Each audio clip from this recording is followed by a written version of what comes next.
മായ അടുത്ത പരീക്ഷയ്ക്ക് വേണ്ടി തയ്യാറെടുത്തുകൊണ്ടിരിക്കുകയാണ്. എത്ര സമയം പഠിക്കണം എന്ന കാര്യത്തിൽ മായയ്ക്ക് ഒരു ആശയക്കുഴപ്പം ഉണ്ട്. കൂടുതൽ പഠിച്ചാൽ കൂടുതൽ മാർക്ക് കിട്ടും എന്ന് എല്ലാവരും പറയുന്നുണ്ട് എന്നല്ലാതെ ഒരു നിശ്ചിത സമയം പഠിച്ചാൽ എത്ര മാർക്ക് കിട്ടും എന്നൊന്നും ആരും പറയുന്നില്ല. പഠിക്കാൻ ചെലവഴിച്ച സമയവും കിട്ടുന്ന മാർക്കും തമ്മിൽ അങ്ങനെ ഒരു കൃത്യമായ ബന്ധം ഒന്നും ഉള്ളതായി ആർക്കും അറിയില്ല. പഠിക്കാൻ ചെലവഴിച്ച സമയത്തിൽ നിന്ന് മാർക്ക് കണ്ടുപിടിക്കാൻ ഒരു ഫോർമുലയും ഇല്ല. എന്നാൽ ഇത്തരം സാഹചര്യത്തിൽ ആണ് മെഷീൻ ലേണിംഗ് ഉപയോഗിക്കുക എന്ന് നാം കഴിഞ്ഞ വീഡിയോയിൽ മനസ്സിലാക്കി. ഇത് മായയ്ക്കും അറിയാം. ഈ പ്രശ്നത്തിന് ഒരു ഉത്തരം കണ്ടെത്താൻ, അതായത് സമയവും മാർക്കും തമ്മിലുള്ള ബന്ധം കണ്ടുപിടിക്കാൻ മെഷീൻ ലേണിംഗ് ഉപയോഗിക്കാൻ മായ തീരുമാനിച്ചു. ഇവിടെ മെഷീൻ ലേണിംഗ് എങ്ങനെ ഉപയോഗിക്കാം എന്ന് നമുക്ക് പരിശോധിക്കാം. മെഷീൻ ലേണിംഗ് ഉപയോഗിക്കണമെങ്കിൽ ആദ്യമായി ഡാറ്റ വേണം. പഴയ റിപ്പോർട്ട് കാർഡും ടൈം ടേബിൾസും ഉപയോഗിച്ച് കഴിഞ്ഞ കുറേ പരീക്ഷകളിൽ കിട്ടിയ മാർക്കും പഠനത്തിന് ചെലവഴിച്ച സമയവും രേഖപ്പെടുത്തിയ ഒരു CSV ഫയൽ മായ തയ്യാറാക്കി. ഇവിടെ സമയത്തിൽ നിന്ന് മാർക്കാണല്ലോ കണക്കാക്കേണ്ടത്. അതുകൊണ്ട് മാർക്ക് ഔട്ട്പുട്ട് വേരിയബിൾ ആണ്. സമയത്തിൽ നിന്നാണ് അല്ലെങ്കിൽ സമയം ഉപയോഗിച്ചുകൊണ്ടാണ് മാർക്ക് കണ്ടുപിടിക്കുന്നത്. അതുകൊണ്ട് സമയം ഇവിടെ ഇൻപുട്ട് വേരിയബിൾ ആണ്. ഡേറ്റ് റെലവൻ്റ് ആയ ഒരു വേരിയബിൾ അല്ല ഈ സാഹചര്യത്തിൽ. പക്ഷേ ഇവിടെ പറയുന്ന വേരിയബിൾ എന്താണ്? മാറ്റം വരാവുന്ന ഒന്നിനെയാണ് വേരിയബിൾ എന്ന് പറയുന്നത്. ഡാറ്റയുമായി ബന്ധപ്പെടുത്തിയാണ് മെഷീൻ ലേണിംഗിൽ വേരിയബിൾ എന്ന പദം ഉപയോഗിക്കുന്നത്. ഡാറ്റ സെറ്റ് ടേബുലർ ഫോമാറ്റിൽ ആണെങ്കിൽ ഓരോ കോളവും ഒരു വേരിയബിളിൻ്റെ വിവിധ വിലകളാണ്. ഓരോ റോയിലെ വിലകളും വ്യത്യസ്ത വേരിയബിളുകളുടെ ഒരു പ്രത്യേക സമയത്തെ വിലകളാണ്. ഇൻപുട്ട് വേരിയബിളിനെ ഇൻഡിപെൻഡൻറ്റ് വേരിയബിൾ എന്നും ഔട്ട്പുട്ട് വേരിയബിളിനെ ഡിപെൻഡൻറ്റ് വേരിയബിൾ അല്ലെങ്കിൽ ടാർഗറ്റ് വേരിയബിൾ എന്നും വിളിക്കാറുണ്ട്. അതുപോലെ തന്നെ ഇൻപുട്ട് വേരിയബിളിനെ ഫീച്ചർ എന്നും ഔട്ട്പുട്ട് വേരിയബിളിനെ ലേബൽ എന്നും പറയാറുണ്ട്. ഔട്ട്പുട്ട് വേരിയബിൾ രേഖപ്പെടുത്തിയിട്ടുള്ള ഡാറ്റയാണ് ലേബൽ ഡാറ്റ. ഉദാഹരണത്തിന് നിങ്ങൾ സ്പാം മെസ്സേജ് കണ്ടുപിടിക്കാൻ ശ്രമിക്കുകയാണ് എന്നിരിക്കട്ടെ. ഇതിനായി നിങ്ങൾ കുറേയേറെ മെസ്സേജുകൾ ശേഖരിച്ചിട്ടുണ്ട്. ഇവ ഉപയോഗിച്ച് ഉണ്ടാക്കിയ ഡാറ്റ സെറ്റിൽ ഓരോ മെസ്സേജും സ്പാം ആണോ അല്ലയോ എന്ന് രേഖപ്പെടുത്തിയിട്ടുണ്ട് എങ്കിൽ ഇത് ഒരു ലേബൽ ഡാറ്റയാണ്. ഔട്ട്പുട്ട് വേരിയബിൾ രേഖപ്പെടുത്തിയ ഡാറ്റയാണ് ലേബൽ ഡാറ്റ. മെഷീൻ ലേണിംഗിൽ വേരിയബിൾസിനെ തരംതിരിക്കുന്ന രീതി സാധാരണ പ്രോഗ്രാമിംഗ് ലാംഗ്വേജുകളിൽ നിന്ന് കുറച്ച് വ്യത്യസ്തമാണ്.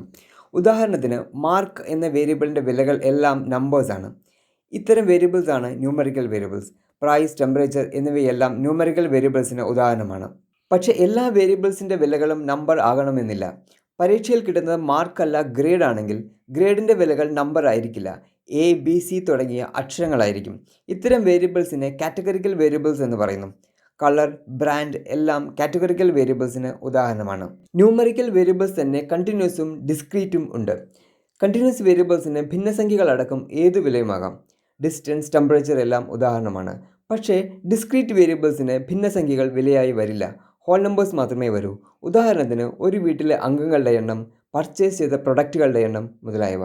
കാറ്റഗറിക്കൽ വേരിയബിളും രണ്ടു തരത്തിലുണ്ട്: ordinal and nominal. Grade A എന്നത് ഗ്രേഡ് Bയേക്കാൾ നല്ല ഗ്രേഡാണല്ലോ. ഗ്രേഡ് B ഗ്രേഡ് Cയേക്കാൾ നല്ല ഗ്രേഡാണ്. അതായത് ഈ ഗ്രേഡുകൾക്ക് ഒരു ഓർഡർ ഉണ്ട്. വാല്യൂസിൻ്റെ ഓർഡറിന് പ്രാധാന്യമുള്ള കാറ്റഗറിക്കൽ വേരിയബിളാണ് ordinal variable. Low, medium, high എന്നത് മറ്റൊരു ഉദാഹരണമാണ്. പക്ഷേ എല്ലാ കാറ്റഗറിക്കൽ വേരിയബിളും അങ്ങനെയല്ല. കളർ രേഖപ്പെടുത്താൻ ഒരു വേരിയബിൾ ഉണ്ടെന്ന് വയ്ക്കുക. അതിന് റെഡ്, വൈറ്റ്, ബ്ലൂ തുടങ്ങിയ വാല്യൂസ് കൊടുക്കാം. ഇവിടെ റെഡ് ബ്ലൂവിനേക്കാൾ വലുതോ ചെറുതോ അല്ല. ഇത്തരം കാറ്റഗറിക്കൽ വേരിയബിളിനെ നോമിനൽ വേരിയബിൾ എന്ന് വിളിക്കും. മെയിൽ, ഫീമെയിൽ മറ്റൊരു ഉദാഹരണം ആണ്. വാല്യൂവിൻ്റെ ഓർഡറിന് പ്രാധാന്യമൊന്നുമില്ല നോമിനൽ വേരിയബിളിൻ്റെ കാര്യത്തിൽ. മായ പ്രിപ്പയർ ചെയ്ത ഡാറ്റ നോക്കിയാൽ അതിൽ ചില പ്രശ്നങ്ങൾ കാണാം. അതിൽ ചില മിസ്സിംഗ് വാല്യൂസ് ഉണ്ട്. ചില വാല്യൂസ് ആവർത്തിക്കുന്നുണ്ട്. ഇതെല്ലാം ഡാറ്റ പ്രിപ്പയർ ചെയ്യുമ്പോൾ വന്ന തെറ്റുകളാണ്. ഡാറ്റയിൽ ഇത്തരത്തിൽ പല പ്രശ്നങ്ങളും കാണാറുണ്ട്. ഇതെല്ലാം പരിഹരിക്കേണ്ടത് ആവശ്യമാണ്. ഡാറ്റയിൽ ഇത്തരത്തിൽ തിരുത്തലുകളും മാറ്റങ്ങളും വരുത്തുന്നതിനെ ഡാറ്റ പ്രീപ്രോസസ്സിംഗ് എന്ന് പറയുന്നു. മോഡൽ ട്രെയിൻ ചെയ്യുന്നതിന് മുൻപ് നമ്മുടെ കയ്യിലുള്ള ഡാറ്റയിൽ ആവശ്യമായ തിരുത്തലുകളും മാറ്റങ്ങളും വരുത്തുന്നതിനെയാണ് ഡാറ്റ പ്രീപ്രോസസ്സിംഗ് എന്ന് പറയുന്നത്. ഡാറ്റ പ്രീപ്രോസസ്സിംഗ് ആണ് മെഷീൻ ലേണിംഗ് വർക്ക് ഫ്ലോയിലെ ആദ്യ സ്റ്റെപ്പ്. മായ ഡ്യൂപ്ലിക്കേറ്റ് ഡാറ്റ ഡിലീറ്റ് ചെയ്ത് കളഞ്ഞു. മിസ്സിംഗ് ഡാറ്റയുടെ സ്ഥാനത്ത് മാർക്കുകളുടെ മീൻ കണ്ടുപിടിച്ച് സബ്സ്റ്റിറ്റ്യൂട്ട് ചെയ്തു. ട്രെയിൻ ചെയ്യാനും ടെസ്റ്റ് ചെയ്യാനും വ്യത്യസ്ത ഡാറ്റയാണ് ഉപയോഗിക്കേണ്ടത്.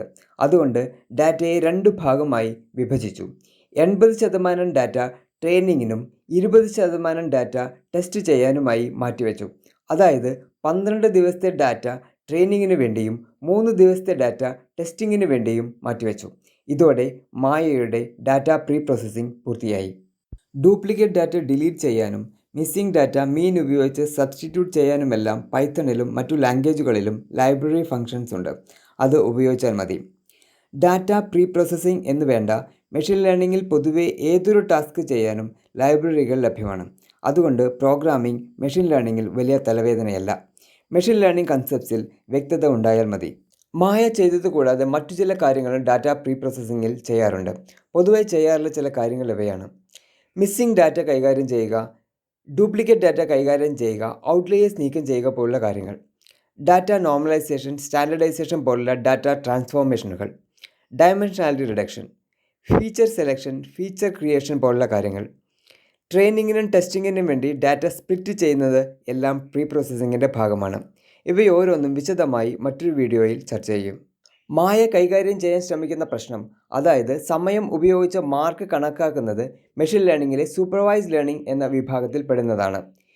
ഇൻപുട്ട് വേരിയബിളിൽ നിന്ന് ഔട്ട്പുട്ട് വേരിയബിളിൻ്റെ വില കണ്ടുപിടിക്കുന്ന, അല്ലെങ്കിൽ ഇൻപുട്ട് വേരിയബിളും ഔട്ട്പുട്ട് വേരിയബിളും തമ്മിലുള്ള ബന്ധം കണ്ടുപിടിക്കുന്ന മെഷീൻ ലേണിംഗ് സൂപ്പർവൈസ്ഡ് ലേണിംഗ് എന്ന വിഭാഗത്തിൽപ്പെടും. ലേബിൾ ഡാറ്റ വേണം സൂപ്പർവൈസ്ഡ് ലേണിംഗിന് ഉപയോഗിക്കാൻ. അൺസൂപ്പർവൈസ്ഡ് ലേണിംഗിൽ ഡാറ്റ പല ഗ്രൂപ്പായി തരംതിരിക്കുകയാണ് ചെയ്യുന്നത്. ഒരു ഓൺലൈൻ ഷോപ്പ് കസ്റ്റമേഴ്സിനെ തരംതിരിക്കുന്നത്, സോഷ്യൽ മീഡിയ സൈറ്റ് യൂസേഴ്സിനെ തരംതിരിക്കുന്നത് എല്ലാം ഇതിന് ഉദാഹരണമാണ്. ലേബൽ ചെയ്യാത്ത ഡാറ്റയാണ് അൺസൂപ്പർവൈസ്ഡ് ലേണിംഗിന് ഉപയോഗിക്കുന്നത്.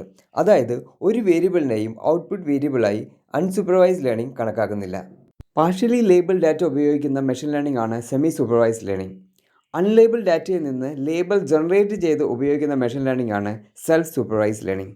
സൂപ്പർവൈസ്ഡ് ലേണിംഗും അൺസൂപ്പർവൈസ്ഡ് ലേണിംഗും മുൻകൂട്ടി ശേഖരിക്കപ്പെട്ട ഡാറ്റയിൽ നിന്ന് ലേൺ ചെയ്യുന്നു എങ്കിൽ, റീഇൻഫോഴ്സ്മെൻറ്റ് ലേണിംഗ് പ്രവർത്തിച്ചു കൊണ്ടിരിക്കുമ്പോൾ കിട്ടുന്ന റിവാർഡ് പണിഷ്മെൻറ്റ് ഫീഡ്ബാക്കിൽ നിന്നാണ് ലേൺ ചെയ്യുന്നത്. ഓട്ടോണമസ് വെഹിക്കിൾസിൽ, ഗെയിംസിൽ എല്ലാം റീഇൻഫോഴ്സ്മെൻറ്റ് ലേണിംഗ് ഉപയോഗിക്കാറുണ്ട്. ലേൺ ചെയ്യുക എന്ന് പറഞ്ഞാൽ കുറേ പാരാമീറ്റേഴ്സിൻ്റെ വിലകൾ അഡ്ജസ്റ്റ് ചെയ്യുകയാണ് ചെയ്യുന്നത്. എന്നാൽ ഇത് ഒരു മനുഷ്യൻ പഠിക്കുന്നത് പോലെ സങ്കല്പിക്കുന്നതിൽ തെറ്റില്ല എന്ന് കഴിഞ്ഞ വീഡിയോയിൽ പറഞ്ഞത് ഓർമ്മിക്കുക. ജനറേറ്റീവ് AI-യിൽ ഒരു ഡാറ്റയിൽ നിന്ന് പുതിയ ഡാറ്റ ഉണ്ടാക്കുകയാണ് ചെയ്യുന്നത്. ഓരോ ടൈപ്പ് മെഷീൻ ലേണിംഗും പിന്നീട് വിശദമായി ചർച്ച ചെയ്യും. ഡാറ്റ പ്രീ പ്രോസസ്സിങ്ങിന് ശേഷം മായ അടുത്ത സ്റ്റെപ്പിലേക്ക് കടന്നു. ട്രെയിനിങ്ങിന് വേണ്ടി ലീനിയർ റിഗ്രഷൻ എന്ന മോഡൽ തിരഞ്ഞെടുത്തു. ഇവിടെ എന്താണ് മെഷീൻ ലേണിംഗ് മോഡൽ? ഒരു സിസ്റ്റത്തിൻ്റെ പ്രധാന സ്വഭാവ സവിശേഷതകൾ നിലനിർത്തിക്കൊണ്ടുള്ള സിംപ്ലിഫൈഡ് റെപ്രസെൻറ്റേഷനാണ് മോഡൽ. ഡാറ്റയുടെ പ്രധാന സ്വഭാവ സവിശേഷതകൾ നിലനിർത്തിക്കൊണ്ടുള്ള സിംപ്ലിഫൈഡ് റെപ്രസെൻറ്റേഷനാണ് മെഷീൻ ലേണിംഗ് മോഡൽ. നമ്മൾ നൽകുന്ന ഡാറ്റയുടെ സ്വഭാവ സവിശേഷതകൾ ഒപ്പിയെടുത്തുകൊണ്ട്, ലേൺ ചെയ്തുകൊണ്ട് ഡാറ്റയെ പ്രതിനിധാനം ചെയ്യാൻ കഴിയുന്ന ഒന്നാണ് മെഷീൻ ലേണിംഗ് മോഡൽ. ഒരു പ്രോഗ്രാമിൽ ഉപയോഗിച്ച് നോക്കുന്നതാണ് മോഡൽ എന്താണ് എന്ന് വിശദീകരിക്കുന്നതിനേക്കാൾ എളുപ്പം. ഒബ്ജക്റ്റ് ഓറിയൻറ്റഡ് പ്രോഗ്രാമിംഗ് അറിയാവുന്നവർക്ക് ഒബ്ജക്റ്റ് എന്താണെന്നറിയാം. പ്രോഗ്രാമിംഗ് പോയിൻ്റ് ഓഫ് വ്യൂവിൽ മെഷീൻ ലേണിംഗിലെ കോർ ഫങ്ഷൻസ് ചെയ്യാൻ സഹായിക്കുന്ന ഒരു ഒബ്ജക്റ്റാണ് machine learning model. Core functions ചെയ്യാൻ സഹായിക്കുന്ന മെത്തേഡുകൾ അടങ്ങിയ, അതായത് ട്രെയിൻ, പ്രെഡിക്റ്റ് പോലുള്ള മെത്തേഡുകൾ അടങ്ങിയ ക്ലാസിൻ്റെ ഒരു ഇൻസ്റ്റൻസ് ആണ് മെഷീൻ ലേണിംഗ് മോഡൽ. പല തരത്തിലുള്ള മെഷീൻ ലേണിംഗ് മോഡലുകളുണ്ട്. ഉദാഹരണത്തിന് സൂപ്പർവൈസ്ഡ് ലേണിംഗിൽ തന്നെ പല മോഡലുകളുണ്ട്. വ്യത്യസ്ത മോഡലുകൾ വ്യത്യസ്ത തരത്തിലാണ് ഡാറ്റയെയും വേരിയബിൾ തമ്മിലുള്ള ബന്ധത്തെയും മോഡൽ ചെയ്യാൻ ശ്രമിക്കുന്നത്. ഉദാഹരണത്തിന് ലീനിയർ റിഗ്രഷൻ മോഡൽ ഇൻപുട്ടും ഔട്ട്പുട്ടും തമ്മിലുള്ള ബന്ധം മോഡൽ ചെയ്യുന്ന പോലെ അല്ല ഡിസിഷൻ ട്രീ മോഡൽ ചെയ്യുന്നത്. ലീനിയർ റിഗ്രഷൻ മോഡൽ y=ax+b എന്ന ഫോർമുല ഉപയോഗിച്ചാണ് റിലേഷൻഷിപ്പ് മോഡൽ ചെയ്യുന്നത്. ഡിസിഷൻ ട്രീ ആകട്ടെ ഇഫ് എൽസ് ട്രീ സ്ട്രക്ചറാണ് മോഡൽ ചെയ്യാൻ ഉപയോഗിക്കുന്നത്. ലഭ്യമായ ഡാറ്റയ്ക്ക് അനുസരിച്ച് ഒന്നോ അതിലധികമോ പാരാമീറ്റേഴ്സ് ഒപ്റ്റിമൈസ് ചെയ്യുകയാണ് മെഷീൻ ലേണിംഗിൽ ചെയ്യുന്നത് എന്ന് കഴിഞ്ഞ എപ്പിസോഡിൽ പറഞ്ഞിരുന്നു. ഈ പാരാമീറ്റേഴ്സ് ട്യൂണിംഗ് നടക്കുന്നത് ട്രെയിനിങ് സമയത്താണ്. ഡാറ്റയ്ക്ക് അനുസരിച്ച് നടത്തുന്ന പാരാമീറ്റേഴ്സ് ഒപ്റ്റിമൈസേഷൻ പ്രോസസ്സ് ആണ് ട്രെയിനിങ്. തന്നിരിക്കുന്ന ഡാറ്റയിൽ x ഇൻപുട്ട് വേരിയബിളും y ഔട്ട്പുട്ട് വേരിയബിളും ആണെന്നിരിക്കട്ടെ. ഒരു സിമ്പിൾ ലീനിയർ റിഗ്രഷൻ മോഡലിൽ y=ax+b എന്ന ഫോർമുല ഉപയോഗിച്ചാണ് എക്സും വൈയും തമ്മിലുള്ള ബന്ധം മോഡൽ ചെയ്യാൻ ശ്രമിക്കുന്നത്. ടൈം ഉപയോഗിച്ച് മാർക്ക് കണക്കാക്കാൻ ശ്രമിക്കുമ്പോൾ x ടൈമും y മാർക്കുമാണ്. അതുകൊണ്ട് മാർക്ക് a×time+c എന്ന ഫോർമുല ഉപയോഗിച്ചാണ് റിലേഷൻഷിപ്പ് മോഡൽ ചെയ്യാൻ ശ്രമിക്കുന്നത്. തന്നിരിക്കുന്ന ഡാറ്റയും y=ax+b എന്ന ലൈനും ഒരു ഗ്രാഫിൽ പ്ലോട്ട് ചെയ്താൽ എയുടെയും ബിയുടെയും എല്ലാ വിലകളും ഡാറ്റയോട് ചേർന്ന് പോകുന്ന ലൈൻ ഉണ്ടാക്കുന്നില്ല എന്ന് മനസ്സിലാകും. തന്നിരിക്കുന്ന ഡാറ്റയോട് ഏറ്റവും ചേർന്ന് പോകുന്ന വിലകൾ എക്കും ബിക്കും കണ്ടെത്തുകയാണ് ട്രെയിനിങ് സമയത്ത് ചെയ്യുന്നത്. അതുകൊണ്ട് ട്രെയിനിങ് സമയത്ത് ഒപ്റ്റിമൈസ് ചെയ്യുന്ന പാരാമീറ്റേഴ്സ് ആണ് എയും ബിയും. ഒരു ഡിസിഷൻ ട്രീ മോഡലിനെ ഇതേ ഡാറ്റ ഉപയോഗിച്ച് ട്രെയിൻ ചെയ്യാൻ ശ്രമിച്ചാൽ ആ മോഡൽ മറ്റൊരു സെറ്റ് ഓഫ് പാരാമീറ്റേഴ്സ് ആകും ട്യൂൺ ചെയ്തെടുക്കുന്നത്. ന്യൂറൽ നെറ്റ്വർക്ക് മോഡലിൻ്റെ പാരാമീറ്റർ സെറ്റ് മറ്റൊന്നായിരിക്കും. കാരണം ആ മോഡലുകൾ ഡാറ്റയെ മോഡൽ ചെയ്യാൻ ശ്രമിക്കുന്നത് വ്യത്യസ്ത രീതിയിലാണ്. ഒരു സൂപ്പർവൈസ്ഡ് ലേണിംഗ് മോഡലിനെ സംബന്ധിച്ചിടത്തോളം ലഭ്യമായ ഡാറ്റ ഉപയോഗിച്ച് ഇൻപുട്ട് വേരിയബിൾസും ഔട്ട്പുട്ട് വേരിയബിളും തമ്മിലുള്ള ബന്ധം കണ്ടുപിടിക്കുന്ന പ്രക്രിയ ആണ് ട്രെയിനിങ്. മായ ട്രെയിനിങ് ഡാറ്റ ഉപയോഗിച്ച് മോഡൽ ട്രെയിൻ ചെയ്തു. മുൻപ് പറഞ്ഞ പോലെ ട്രെയിൻ ചെയ്യാനും ലൈബ്രറി ഫങ്ഷൻസ് ഉപയോഗിക്കാം.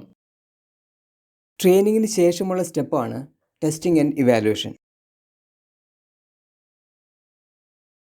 ടെസ്റ്റ് ചെയ്യാനും ട്രെയിൻ ചെയ്യാനും വ്യത്യസ്ത ഡാറ്റയാണ് ഉപയോഗിക്കുന്നത്. ഡാറ്റ പ്രീ പ്രോസസ്സിങ്ങിൻ്റെ സമയത്ത് മാറ്റിവെച്ച ഡാറ്റയാണ് ടെസ്റ്റിങ്ങിന് ഉപയോഗിക്കുന്നത്. വ്യത്യസ്ത ടൈപ്പ് മെഷീൻ ലേണിംഗിൽ ടെസ്റ്റ് ചെയ്യുന്നതും വ്യത്യസ്ത രീതിയിലാണ്. സൂപ്പർവൈസ്ഡ് ലേണിംഗിലാണെങ്കിൽ ടെസ്റ്റ് ഡാറ്റയിലെ ഇൻപുട്ട് വേരിയബിൾസിൻ്റെ വാല്യൂസ് ഉപയോഗിച്ച് മോഡൽ ഔട്ട്പുട്ട് വേരിയബിളിൻ്റെ വാല്യൂസ് പ്രെഡിക്റ്റ് ചെയ്യുകയും മോഡലിൻ്റെ പ്രെഡിക്ഷൻ ടെസ്റ്റ് ഡാറ്റയിലെ ഔട്ട്പുട്ട് വേരിയബിളുമായി എത്രത്തോളം അടുത്തു നിൽക്കുന്നു എന്ന് പരിശോധിക്കുകയുമാണ് ചെയ്യുന്നത്. ആർ സ്ക്വയർ സ്കോർ, RMSE അല്ലെങ്കിൽ root mean square error, mean absolute error ഒക്കെയാണ് ഇതിനായി ഉപയോഗിക്കുന്നത്. ആർ സ്ക്വയർഡ് സ്കോറിൻ്റെ വില 1 ആകുന്നതാണ് അഭിലഷണീയമെങ്കിൽ RMSEയും MAEയും മിനിമം ആകുന്നതാണ് നല്ലത്. മായ ടെസ്റ്റ് ചെയ്യാൻ മാറ്റിവെച്ച ഡാറ്റയിലെ സമയത്തിൻ്റെ വിലകൾ 3, 4.52 എന്നിവയാണ് എന്ന് കരുതുക. ഈ വിലകൾ ഉപയോഗിച്ച് പ്രെഡിക്റ്റ് ചെയ്യുമ്പോൾ കിട്ടുന്ന മാർക്കുകൾ 79.80, 94.75, 69.83 എന്നിവയാണ്. എന്നാൽ യഥാർത്ഥത്തിൽ ലഭിച്ച മാർക്കുകൾ 82, 92, 70 എന്നിങ്ങനെയാണ്. പ്രെഡിക്റ്റ് ചെയ്ത മാർക്കും ലഭിച്ച മാർക്കും എത്രമാത്രം വ്യത്യാസപ്പെട്ടിരിക്കുന്നു എന്നാണ് ടെസ്റ്റ് ചെയ്യുമ്പോൾ പരിശോധിക്കുന്നത്. മെഷീൻ ലേണിംഗിൽ കണക്കാക്കുക എന്ന അർത്ഥത്തിലാണ് പ്രെഡിക്റ്റ് ചെയ്യുക എന്ന വാക്ക് ഉപയോഗിക്കുന്നത്. ഭാവിയിൽ സംഭവിക്കുന്നത് പ്രെഡിക്റ്റ് ചെയ്യുക എന്ന അർത്ഥത്തിൽ മാത്രമല്ല. ഓരോ മോഡലിനെ പറ്റി ചർച്ച ചെയ്യുമ്പോഴും അത് എങ്ങനെ ടെസ്റ്റ് ചെയ്യാം എന്നുകൂടി നമ്മൾ പരിശോധിക്കും. മോഡൽ എത്ര നന്നായി ഡാറ്റയുടെ സ്വഭാവം ലേൺ ചെയ്തിട്ടുണ്ട് എന്ന് പരിശോധിക്കുന്നതിനാണ് ടെസ്റ്റ് ചെയ്യുന്നത്. ടെസ്റ്റ് ചെയ്യാൻ വ്യത്യസ്ത ഡാറ്റ ഉപയോഗിക്കുന്നത് പിന്നീട് റിയൽ ലൈഫിൽ പുതിയ ഡാറ്റ ഉപയോഗിക്കുമ്പോൾ മോഡൽ എങ്ങനെ പെരുമാറും എന്ന് മനസ്സിലാക്കാൻ സഹായിക്കും. ടെസ്റ്റിംഗ് സമയത്ത് മോഡലിൻ്റെ പ്രകടനം തൃപ്തികരമല്ല എന്ന് തോന്നിയാൽ അതിന് മുൻപുള്ള സ്റ്റെപ്പുകളിൽ, അതായത് data collection, pre processing, model selection, training തുടങ്ങിയ സ്റ്റെപ്പുകളിൽ കറക്ഷൻ സാധ്യമാണോ എന്ന് പരിശോധിക്കുകയും അവ തിരുത്തലുകളോടെ ആവർത്തിക്കുകയും ചെയ്യും. ടെസ്റ്റ് ചെയ്യാൻ ഉപയോഗിച്ച പൈത്തൺ കോഡാണിത്.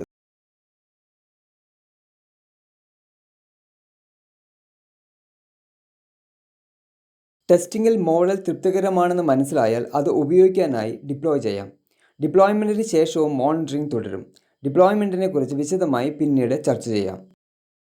എല്ലാ സ്റ്റെപ്പുകളും പ്രധാനമാണെങ്കിലും data preprocessing, model selection and training, testing and evaluation എന്നിവയെല്ലാം പൊതുവെ മെഷീൻ ലേണിംഗ് വർക്ക് ഫ്ലോയിൽ കൂടുതലായി ആവർത്തിക്കുന്ന സ്റ്റെപ്പുകളാണ്.